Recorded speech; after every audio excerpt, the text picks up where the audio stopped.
صلى عليك الله يا خير الورى تعداد حبات الرمال وأكثرا صلى عليك الله ما غيث هما فوق السهول وبالجبال وبالقرى فوق السهول وبالجبال وبالقرى يا خير مبعوث بخير رسالة للناس يا خير الأنام وأطهرا نفدك بالأرواح وهي رخيصة ونحارب الغرب الدنيء الأغبرا. То есть это первый вопрос.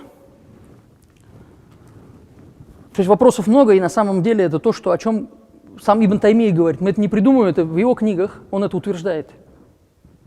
И в любом вопросе, как мы уже сказали, мы должны обращаться к книге Аллаха, субхану тааля, и к сунне посланника Аллаха.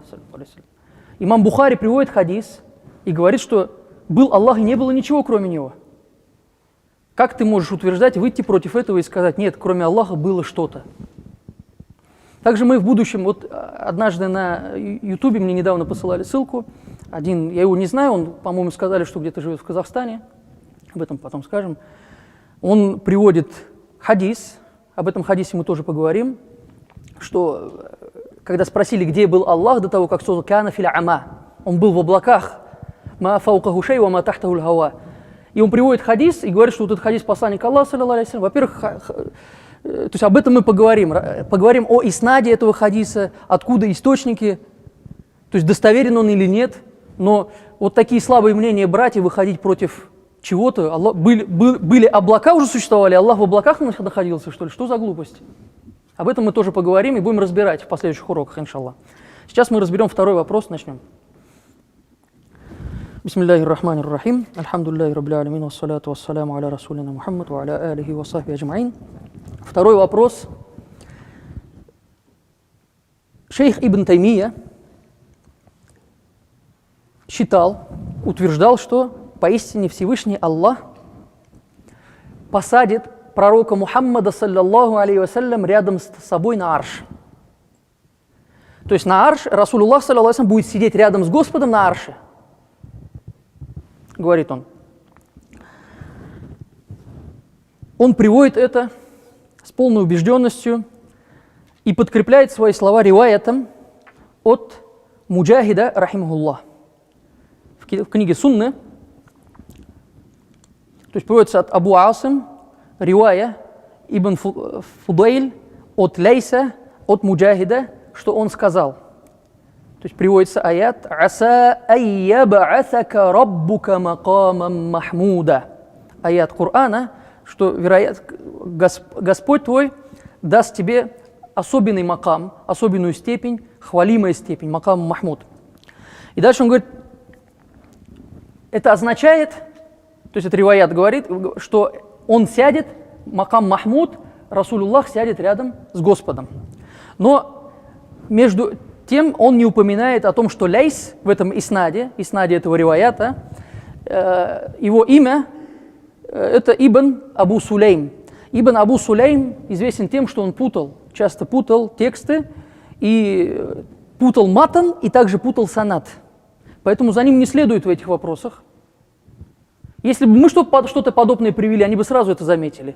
Но он приводит хадис, приводит риваят от имама Муджахида, то есть в цепочке есть имя Лейса, но он умалчивает о том, что Лейс это Ибн Аби Сулейм, который известен тем, что он путал санады, путал матан, поэтому этот риваят не может быть достоверным. Можно это посмотреть в Фатава Кубра, Маджмуа Фатава, и еще в книге Икамат Далиля аля Ибтали Тахлиль. Итак, также это мнение он подтверждает в другом месте и говорит, хадис قعود الرسول الله صلى الله عليه وسلم على العرش ثابت عن مجاهد وغيره من السلف. Что хадис о сидении пророка, саллаллаху алейхи саллям, на арше, он утвержден от Муджахида, достоверен он от Муджахида и других из саляфов. То есть приводит имя Муджахида и других из саляфов. В прошлом уроке что я сказал? Часто упоминает, но не говорит точно. Другие саляфы. Сейчас мы к этому вернемся. Вакана саляф, ишут саляф, валь аимма, они приводили риваят, валя юнкирунуху, они не отвергали и принимали это мнение, говорит он. Теперь давайте скажем, кто же эти саляфы, кто же эти праведные предки, которые приводят этот хадис, приводят этот риваят? Те, которые не отвергают этот риваят, и те, которые принимают этот риваят. Кто они, кроме имама Муджахида, который упоминается? То есть обязательно нужно, если такое заявление, которое удивляет, которое выходит против мнения всех, нужно доказывать очень обоснованно. Если ты говоришь, что очень много саляфов говорят об этом, нужно привести их имена.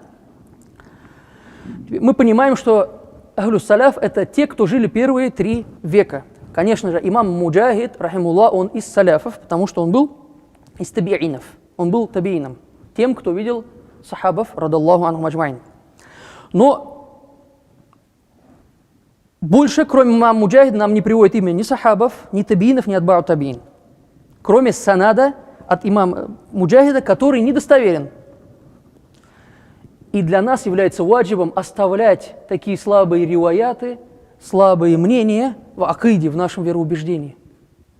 То есть что Аллах Субхану у тебя сидит на троне. Во-первых, здесь есть, когда ты говоришь, что Аллах утвердился или сидит на троне, бима'ана истикрар, то здесь есть, мы же говорили с вами о ширке.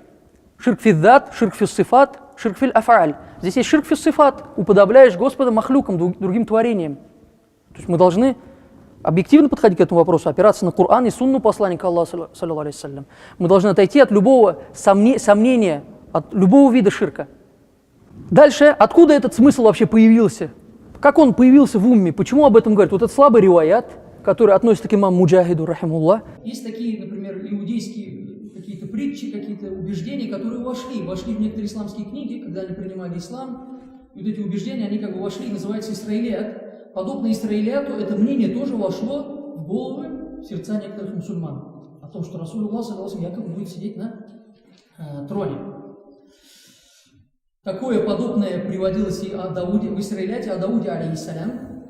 Но нам вот интересно, что нужно знать, что это акида насара.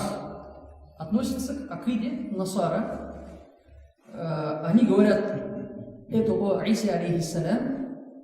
И некоторые джахили, мусульмане, они взяли это мнение и перенесли на пророка Мухаммада, саллаллаху алейхи вассалям. И в Инджиле, в измененном Инджиле, в акиде насара это есть. И вот я специально выписал, чтобы это с арабского сразу не переводить, как в современном Инджиле это приводится от Евангелия от Марка, 16 глава, стих 19. Итак, Господь Иисус после беседы с ними вознесся на небо и сел по правую сторону от Бога. То есть в Инджиле, в современном Евангелии от Марка, глава 16, стих 19. То есть, итак, Господь Иисус после беседы с ними, когда поговорил с ними, вознесся на небо и сел по правую сторону от Бога. По правую сторону от Бога. Теперь, каков их далиль? Они что приводят? Они ссылаются на аят и говорят, что вот этот аят говорит о этой степени пророка, саллаллаху алейхи вассалям. Яков говорит: «Аса айяба'атака раббука макамам махмуда». Приводит этот аят. О чем говорит этот аят? К чему приводится этот аят? Приводится у имама Бухари по тарику от Катады, от Анаса, радиаллаху ан, что посланник Аллаха, саллаллаху алейхи вассалям, сказал. Длинный хадис, я сразу коротко его переведу. Когда в судный день настанет судный день, яум аль-кияма, и верующие люди будут ходить и говорить: сделай нам шафаат, подойдут к Адаму, алейхиссалям, потом подойдут к Нуху, алейхиссалям, подойдут к Ибрахиму, алейхиссалям. То есть вы помните это, да, очень длинно его пересказывать. Придут к Мусе, алейхиссалям, придут к Исе, алейхиссалям. Они скажут: нет, у нас мы этого не можем. И в итоге они придут к Мухаммаду, саллаллаху алейхи вассалям. Придут к Мухаммаду, саллаллаху алейхи вассалям, чтобы наконец начался суд. То есть это будет очень сложно. И они, дальше Расулуллах саллаллаху алейхи вассалям рассказывает, они говорят: придут ко мне, я подниму свою голову, восхвалю Господа, сделаю хамд ему. И, то есть, все начнется потом, то есть, войдут в рай, и приводит аят Корана, затем прочитал аят Корана: «Аса айяба'атака раббука макамам махмуда». Это сура Исра, 79 аят. Также имам Бухари, рахимуллах, приводит от Ибн Умара, радаллаху анхума, что сказал: «Инна нас ясуруна яум аль-кияма джусан». Джусан — это маджмуа, это какие-то группы, то есть люди будут группами находиться, и каждая умма, каждая община, она будет следовать за своим наби, своим пророком, и они будут говорить: «Я фулян, вот такой-то, ишфа, сделай нам шафа». Пока это не дойдет дело до пророка Мухаммада, саллаллаху алейхи саллям. И вот в этот день Аллах даст ему макам махмуд, вот этот макам, эту степень, чтобы он мог заступаться. Также имам Суюти приводит некоторые риваяты в Дурруль Мансур, в книге Дурруль Мансур.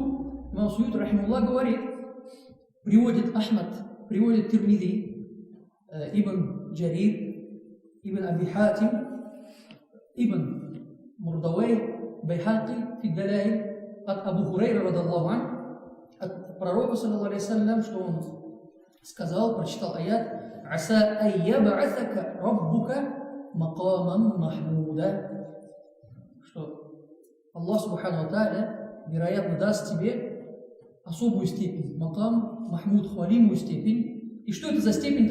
И было спрошено им, он был спрошен, «Каль хуа макаму», это такой макам, в котором я смогу заступаться, это такая степень, которая даст мне право заступаться за свою умму. Это такая степень. Кто это говорит? Посланник Аллаха, саллаллаху алейхи саллям. То есть этот аят мы должны понимать не то, что якобы Расулуллах саллаллаху займет место рядом с Господом хаша, а о том, что Расулуллах саллаллаху алейхи саллям получит право заступаться за свою умму.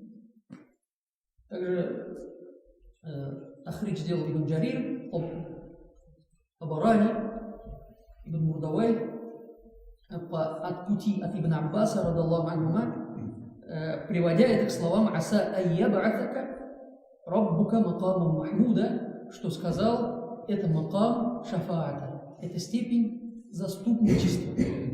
Это та степень, о которой мы... То есть о шафаате мы много знаем, хадисов много, да, шафаату. То есть шафаати, мой шафаат ли ахли кабайри мин уммати, для тех, кто совершал большие грехи из моей уммы. Шафаат есть в книге по акиде, много об этом приводится, поэтому мы должны понять, что вот это мнение Ибн Таймии, оно опять разбивается об этих доказательствах. Что он приводит? Приводит этот аят, то есть приводит риваят, который не достоверен, приводит риваят от имама Муджахида, рахимуллах, который не относится к нему, недостоверно, что он от него идет. Основа этого риваята аят, который говорит о том, что макам Махмуда, якобы это будет то, что именно вот эта степень, когда он будет сидеть. Здесь лишь уподобление к акиде Насара и убеждению, которое пришло из Исраилията. То есть из иудейских верований и также из верований Насара. Поэтому это не акида мусульман. Это есть в акиде Аль-Китаб, но это не акида мусульман. Мы должны знать, что макам Махмуда – это степень шафаата, благодаря которой Расулуллах, саллаллаху алейхи саллям, иншаллах, будет заступаться за свою умму. Иля шарафин набии, ва алихи, ва асхабихи, ва машайхи. Фатиха. صلى عليك الله يا خير الورى.